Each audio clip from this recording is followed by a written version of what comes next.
Hello and welcome to the Evercade Retreat. Gene Joke here. Today I'm adding Magician Lords to my ever-growing list where I rank every Evercade game ever. Magician Lord can be found on the Neo Geo Arcade Collection 1, and it's a game that I've been aware of for a long time. I remember seeing it in magazines back in the day, thought it looked like the sort of thing I would like, and I wanted to play it. And I have played it briefly through MAME and things like that, and I liked what I played, but I only really played about one credit and I never got past the first level. I was thinking at some point I would get it properly and play through it, and finally I've gotten my chance to, and it's been interesting. But before I dive deep into my feelings on the game, let's cover what it is. It's a side-scrolling action game, sort of a platform, almost run and gun thing, only with wizard magic stuff. That's set in a fantasy world and involves you taking your magician Elsa on his quest to defeat the evil Gaiares or something.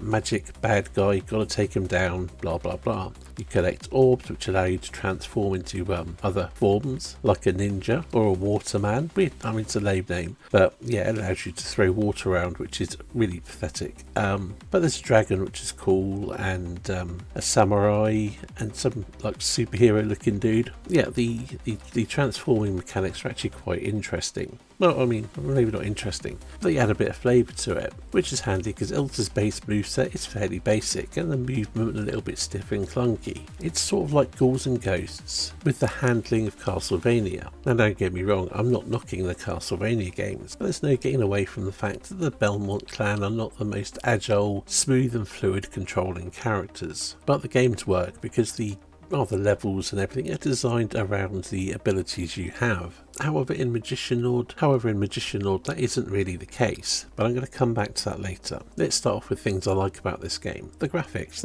I think they're really good. There's a lot of cool designs, bright and vibrant colours. I'm a fan of the fancy aesthetic. Yeah, it's a good looking game. Okay, the animation isn't always the best, but it's decent enough for the most part. And the environments look fantastic, and the design of the bosses and the enemies is usually very good. Really, I can't complain about the graphics, aside from, yeah, I've seen better animation elsewhere, I suppose. In its defence, it is an earlier Neo Geo game, so yeah, what can you say? I'm just nitpicking really. The sound effects are decent, but the music I think is really good. Again, it kind of captures that fantasy feel, but also has the pace to make for an exciting action adventure. Really, on the aesthetic side of things, I can only nitpick about, well, the animation. That's about it. It's fine. It's a good looking and sounding game. The gameplay, however, this is a really weird one, and I suppose part of it is down to the version of Magician Lord we have. Now, I'm no expert on Neo Geo, but I understand we have the AES version, which was the home version, which had the difficulty ramped up, a checkpoint system added rather than just respawning where you died, but giving you a bit more health. Oh, and an intro sequence added. I would assume this was done to make it that when people paid their 200 odd quid or whatever it cost for a Neo Geo board back then, people felt that they were getting their money's worth, because I think without the extra bits that make it more difficult, the base game would be quite easy. In fact, the game it reminds me most of on the Evercade is Risky Woods. Again, I'll come back to that.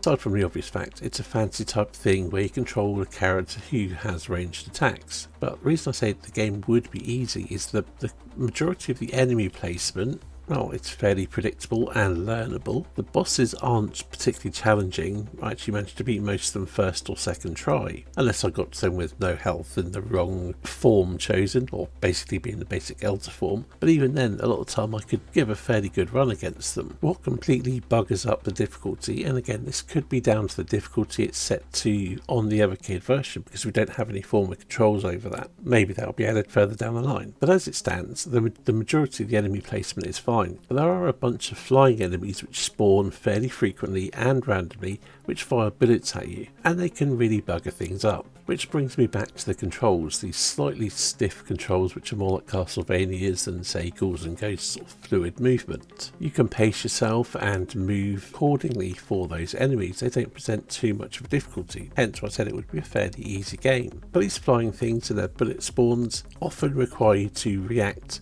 and shoot them very quickly, or get overwhelmed while you fight other enemies. At one point I was just trying to make a jump and they just kept on spawning. Every time I got to the same area there's these flying enemies coming from left and right, and there are bullets here and there and everywhere, and more spawning, and I couldn't even make this simple jump, take out an enemy because of the limited space to manoeuvre in, and these bloody flying arsehole things that kept shooting at me, respawning over and over and killing me every time. And that's the polite version of that sentence. Safe to say that section really annoyed me. Also, I have heard people say this game isn't that difficult and they've beaten it on other systems and this, that and the other. So I had a look up of the AES version.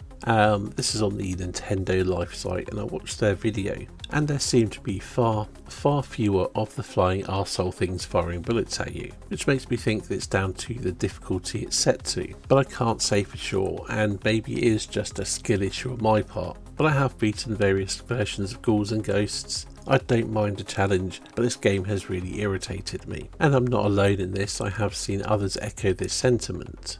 And I suppose now is a good time to come back to my statement where I said the game this most reminds me of is Risky Woods. Because Risky Woods on the Amiga was a fairly easy game, or at least a fairly short game. When it was ported to the Mega Drive to combat the rental thing and all that, they added a few things to make the game more challenging, such as the randomised items, which would greatly hinder your ability to get through levels, like things that would send you to sleep, eating up the timer because the game is on a clock, and on a good run the time limit's a little bit tight. You waste some of that, you're not going to finish the level. And I had something similar on Magician Lord, having a good run, getting to level 2, making a bit of a way through there, and I must have taken too long, run out of time, and this invincible demon came along and killed me. Nothing I could do. So it punishes you for doing well. Great, thanks for that. This game has really annoyed me, and it could easily have ended up as my least favourite game on the collection, except for Sengoku committed the ultimate sin for me in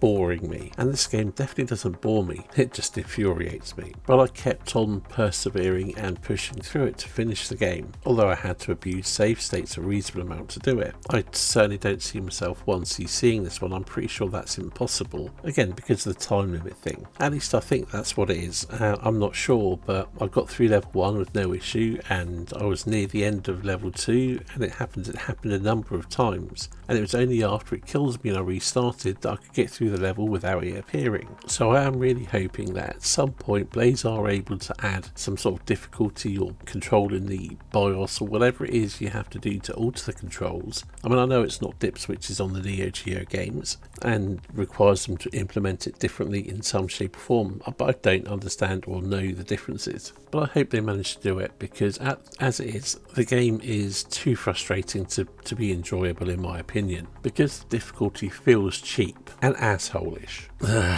I've basically just said, it's unfair, I don't like it. Oh well, I think it applies here. As a result of all this, I find this game quite hard to rank. It's something that should be up my street. I can see the good in it, but that frustration really clouds my view. Even so, I have decided to rank it quite lowly because of the amount it has annoyed me, and I suppose the disappointment I felt as a result. If they should add in some ability to change the difficulty at some point, I'll probably realise it, maybe. But for now, it's going to sit above the Lost Tomb, but below City Hunter and the Caverns of Death. Anyway, I think that's enough ranting for one video. Thank you for watching, and I'll see you in the next one.